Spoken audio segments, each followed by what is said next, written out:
If it's not the world's most versatile, best at all trades knife, I'm going to be severely disappointed. That's what Liam, the smith behind this blade, told me jokingly. Well, only one way to find out. Let's test this knife. But really, what am I even looking at? I'll explain the title of this video a little later during the unboxing because somehow, unboxing this knife left me completely bewildered. But first, let's meet Liam of WynterForge, and then we'll come back, unbox, test, and review this Ko-Bunka. Hi, I'm Liam from WynterForge, and I became serious about bladesmithing in 2022. I've given Frankie a Ko-Bunka to review, so I'm looking forward to hearing his feedback. Hopefully it's not too brutal. You can find me on Instagram under WynterForge, and you can find me at winterforge.co.uk. Thank you. Little did I know the unboxing experience would bleed directly into how this knife made me feel. Wrapping paper that doesn't fully cover the package. Multiple layers of bubble wrap, including a random branded scrap. And then, the first real moment. Wait, is this entire knife wrapped in plastic and shoved into the saya? Yes it is. That's odd, even if the goal was moisture retention. My feelings during this unboxing can be summed up as fire and ice. Oh sick, a saya. Why is it so thick? And why is the slot off center? Handle looks sweet. A stabilized birch burl on the bottom half. Also reminds me of mammoth molar. So why are the edges over-rounded with visible finishing scratches? Wolfram Special Core, Mai Nickel shim, 80 CRV2 cladding, deep etch with an incredibly glassy polish. Honestly, reminds me of obsidian, and that's what I named this knife. Obsidian. C grind? Hell yeah! That should be fun. Convex grind on the left side? Is that really necessary? Cool build, despite some personal taste issues. Wait, how much is this? 450 Great British pounds for a 132mm kitchen knife? That seems high. Prehistoric concept. In short, the blade reminds me of obsidian. The handle reminds me of mammoth molar. At one point, I literally said out loud, "What in the prehistoric Christ is this?" It feels like a knife from the Cretaceous period.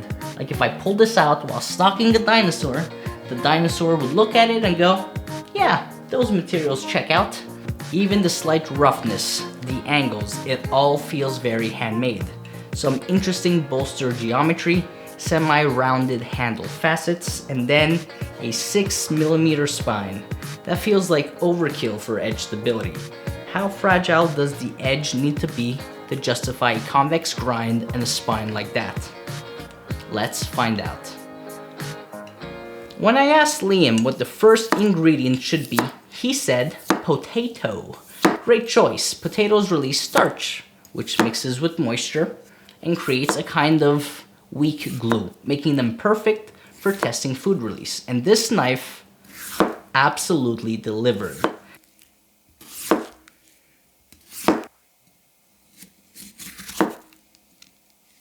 That pronounced C grind combined with the glassy, low suction finish produced seriously impressive food release.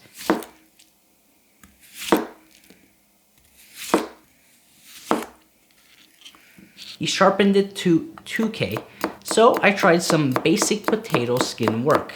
But honestly, this knife feels a bit thick behind the edge.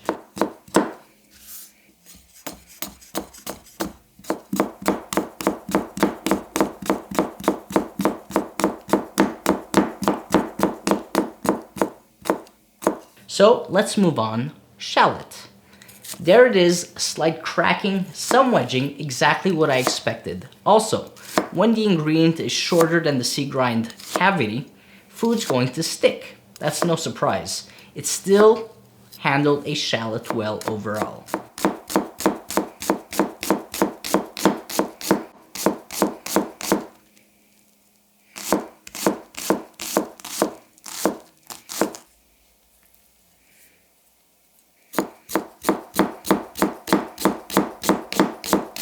Cherry tomato next. A 2K edge can still have bite, but this felt a little inconsistent, sharper near the tip, but not quite a clean finishing edge for catching tomato skin easily.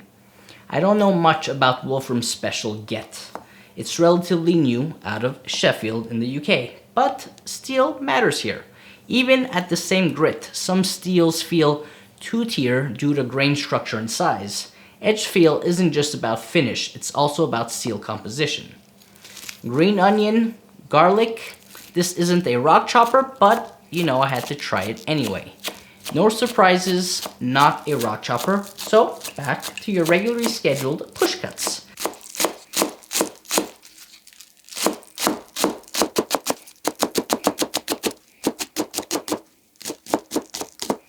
Garlic is where I had to abandon my pinch grip. A 41mm heel height, you're dragging knuckles if you don't adjust. Not a flaw, just something to be aware of. But here's what I didn't expect to obsess over. The finish. This glassy polish, something I've only really seen approached by Les Extracants, is unreal. Running your finger across it feels like a polished resin floor. Almost frictionless. If food sticks, wiping it off is weirdly satisfying. This is one of those things you genuinely have to experience. It's like an etched mirror polish with almost zero surface resistance. And cleaning it, absolutely effortless. Looking at the choil, I expected this to struggle. And yeah, it wedges, but interestingly, it doesn't crack. It sounds aggressive, and honestly, I kind of like it.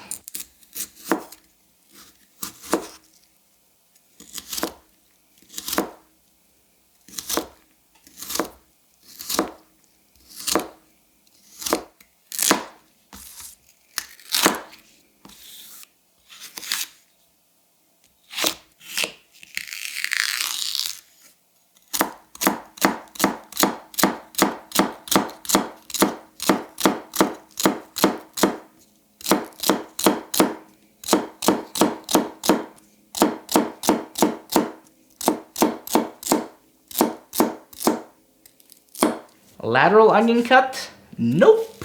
Switch to non-lateral, easy work, minimal sticking. Now that's how you do it.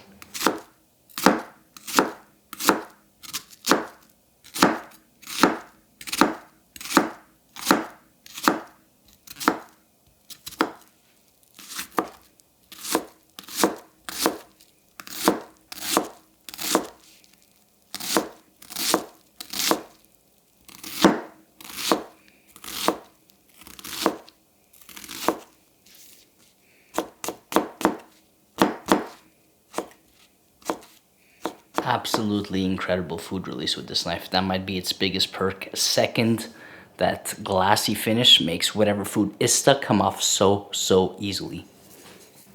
I took it through a few fruits. Pear, cutting around the core, seeing if it can maneuver freely. Great food release test as well with a highly moist fruit.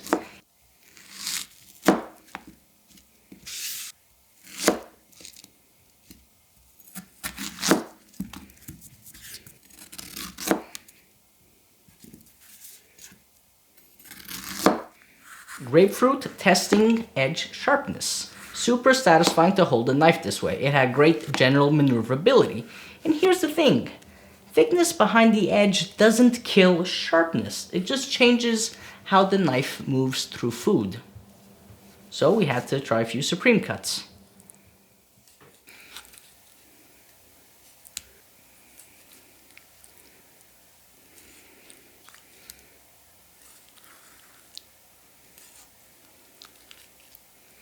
Tofu was a surprise highlight. Even lasers tend to suction onto tofu, but this knife pushes food away.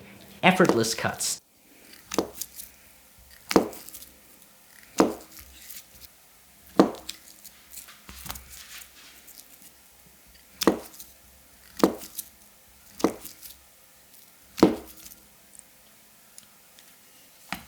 An eggplant, there's a shot at the end, you'll see it, almost zero sticking, ridiculous food release.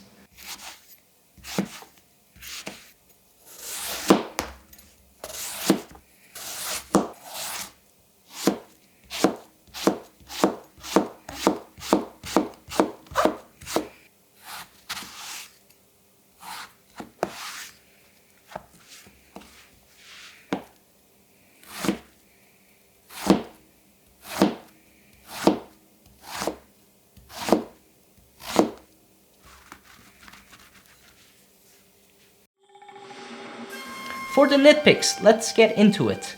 Incredible finish, excellent sea grind, amazing food release, but it's thick behind the edge.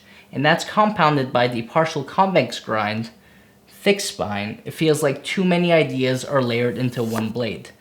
The geometry works, but it could be simplified and refined. Price, 450 Great British pounds, feels a little high, especially at this size and with it being a local steel. At that price, I'd then expect a more refined handle finishing, cleaner packaging, a less bulky saya with a centered slot, and a whole bunka instead of its shorter counterpart. The handle design is subjective. The finishing quality, however, less so. But who is this knife for? This is for someone who wants to experience one of the coolest finishes I've seen. Exceptional food release. A very unique geometry. The polish and sea grind really are the stars here. And if you're curious about Wolfram Special, this is a rare opportunity at trying one. Is this the world's best, most versatile knife? I don't really believe in that title, but I will say this. Even with the thickness issues, I threw a lot at this knife, and honestly, it handled everything.